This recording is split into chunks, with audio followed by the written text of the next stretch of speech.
Hey Marley, thanks for joining me again. How are you? Good. How are you?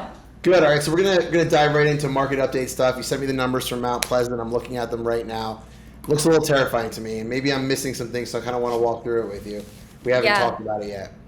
So inventory is currently 170 homes, was 182 in December. So we're lower on inventory, at least locally. I know we're hearing different stories nationally, right? Yeah.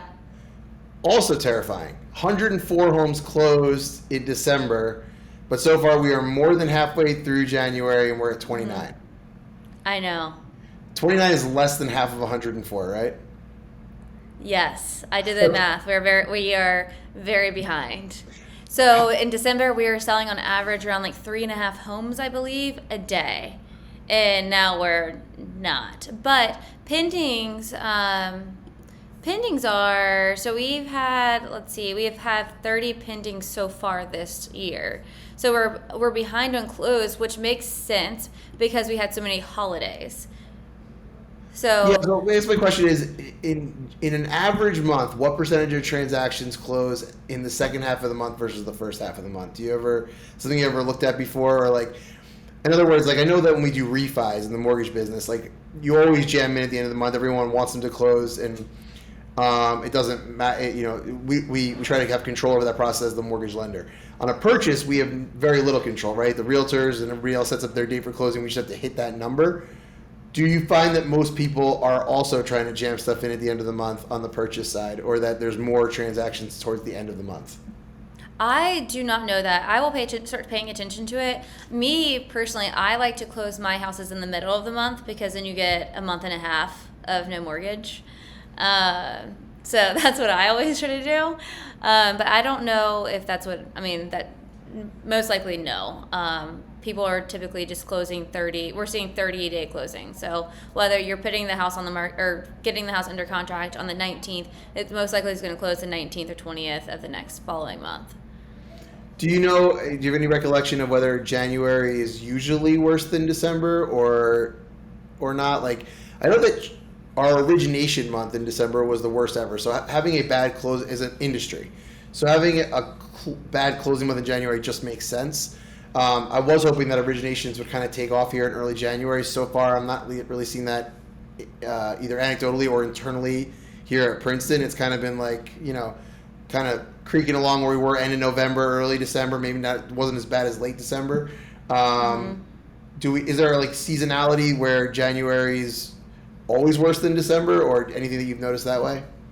December's always usually the slowest month out of. If you look at the charts, it will be this. The peak is June, July. Then the pit is December always. So it All should be right. picking up by now. But what is interesting is that showings has still picked up dramatically compared to last month. If you look at that, it's like the very bottom of it. So I do think that one, there's probably, I'm hearing a lot of people that are still in the research phase. So people are looking at houses, but they're not ready to purchase, which is something that we weren't used to doing. And I think that now maybe the realtors feel a little bit slow and are like, okay, fine, like I'll show you a few houses. When really, you don't need to be looking at houses if you're not ready to purchase. Look at the neighborhood, look at the community. The houses, they're not going to be on the market when you're ready to purchase, most likely. Okay, so no good news. So no, I mean, No, we I mean, have good news. well, We have the good fact that news. there's so few sales closings in January and our inventory is still down is also scary because you would think at least there'd be more people like looking to list now, and with the reduction in closings, maybe that would add to inventory, but we're not really seeing that. So hmm it'll be fun to keep diving into these with you over time and kind of starting to see some trends. One of the things we do see is of the homes that have closed, 7 sold at asking, 1 sold slightly over, 21 under asking, but the average of those under asking was $53,000 and an average of transaction median price of 945, right? So we're talking about on average 5 or 6% concessions from the top, right? Yeah, I broke it down to where are these concessions going. So you, as a realtor, we can see like let's say you bought a house. I can see that it was a conventional loan and you got $7,500, and it will say for repairs, for floors, for closing cost. Most of it was for closing costs. What was interesting is that 2 were for improvements, which in our contract that we used to have in 2021, you were not allowed to ask for improvements. So we are now, because our contract changed, it's just due diligence. You can ask for whatever you want to. It's very interesting that people are getting money for improvements for the home when that's never been a thing ever. Are they also just lowering the sale price, like the overall offer price too? Because 53,000 is a lot, right? I mean, you wouldn't, in very few scenarios would you ever have $53,000 worth of closing costs on a loan. No, that's 53,000. I might have typed it wrong. It's $53,000 off of the purchase price on average. So 21 homes out of the 29 homes that went under contract this month, 21 of them did not sell. They sold under asking, on average $53,000 under asking. Under asking, but not under contract. So the contract could have just been lower than the asking price to begin with, right? Just want to make sure. From the price that was on the market to the closed price. So if they were offering 500, they were getting 453. And then on average, they were getting $10,000 in closing cost assistance. So one other piece of data that I saw this morning nationally was during June, July, the peak median home price was just under $450,000 across the country. Now it's $400,000, right? So you're talking about a 10% decrease over a 6-month period. It's still higher, by the way, 9% higher than it was last year in December, where it was like 360, something like that, 365, 370, somewhere in there. Are you feeling that here? Or are we down about 10% from where we were over the summer in Mount Pleasant? Our median sales price has dropped. Our average sales price technically has dropped from like 1.1 million in February 2022 to now just 1 million. Or it's like 1.5. Now it's like right above 1 million. Right now, where is it? Our median sales price that's on the market right now is $945. So that's for listings right now that are currently out there. So yeah, so we're seeing some drop, and then it looks under the pending home sales, nothing under 400K, and all the way up to 5.45 million. Yeah, we have a. Go ahead. Go ahead. No, go ahead. For most of the homes that we have on the market right now, they're under 2 million. There was a majority of them. There was a handful of them were in 500, which we typically don't see either, especially standing in the market. And then, so the one piece of good news that we want to talk about is we've seen a huge uptick in showings. Total December showings was 788, or sorry, 914.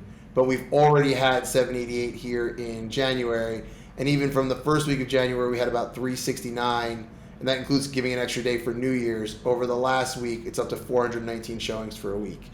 How does that compare to pre-December? That's something that you've been tracking for a while, or is it kind of more of a newer statistic? This is a newer thing that I started looking up. I find it very interesting. I haven't dissected it too much compared to just December, so now I'm just comparing things to December to January. I haven't looked really past December. I need a little bit more time on my hands for sure. But it is very interesting that we've already had almost 800 showings and this is only detached homes. It does not include townhouses or condos. So to me, it's very interesting that this huge uptick in showing. So I'm interested to see what's going to be happening in the next 2 months. Yeah, I mean, this is the dichotomy right now that we're facing, where it's like, well, how's everything going to work out? Well, we have two opposing forces, right? We have higher interest rates, which are creating an affordability crisis, and we have a recession potentially looming that's also going to make affordability even harder and put that downward pressure. Also, because of the higher rates, people don't want to list their home to have to buy something else because they don't want to give up their really low rate at 3% for a higher rate at 6%. But at the end of the day, we have showings increasing, we have inventory still decreasing, at least locally here. And so if there's just not enough houses for the people that want to live here, even as they get more expensive, you have normally if we have less inventory and more people looking, that would drive prices up. At the same time, we have this affordability crisis. So it's going to be interesting to see which way that wins out over the next couple of months, and we'll certainly look for signs as we meet each week for more information on which way you think it's going to go, unless you have anything to add right now. I mean, I really think that this is very similar to what we saw in the very pre-COVID, where there was so much a spike of uncertainty, and now it's calming down. To me, this is not something to worry about. What I see in all these numbers is people were very uncertain the last 3 months. They are now getting, like, the headlines are stopping, or they're just not looking at the headlines anymore. The interest rates aren't going anywhere, and people are saying, okay, fine, let's go back into the market.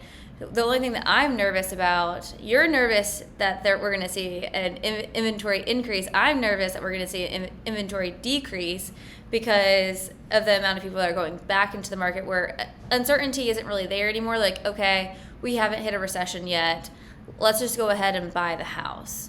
So to me, I see that the market is slowly turning back into what it was. I hope it normalizes. I hope that we end up getting, 2-3 months worth of inventory. But right now, we're still sticking at 1 month worth of inventory. Yeah, I don't see how that goes up unless building costs drastically go down and we start seeing more new home inventory, or you see rates coming down, which allows people more flexibility to kind of move on from what they're doing. You put something on your story today, but I didn't get to watch it. What's happening with interest rates right now? They've been trending down pretty steadily from their peak, but they're still high, and so they're down from the peak. They're getting lower because we've seen some caps on inflation, and there's anticipation that they might continue to drop through the rest of this year. But even if they go to where some new estimates I've seen, like in the high fives, I still don't think that's enough. It might be enough relief to have. It definitely will help, but I don't think you're gonna see a normalized place where we're gonna get to, 3 to 6 months worth of inventory at those rates. I think you're gonna have to be in the fours before. My guess is you have to be in the fours before that starts to happen. Yeah, I don't know. It's very interesting. I love change. I love tracking change. So I'm excited that we're doing this. It's gonna be fun. Well, thank you for joining me. We'll leave it there, and I'll see you next week. Sounds good. Bye.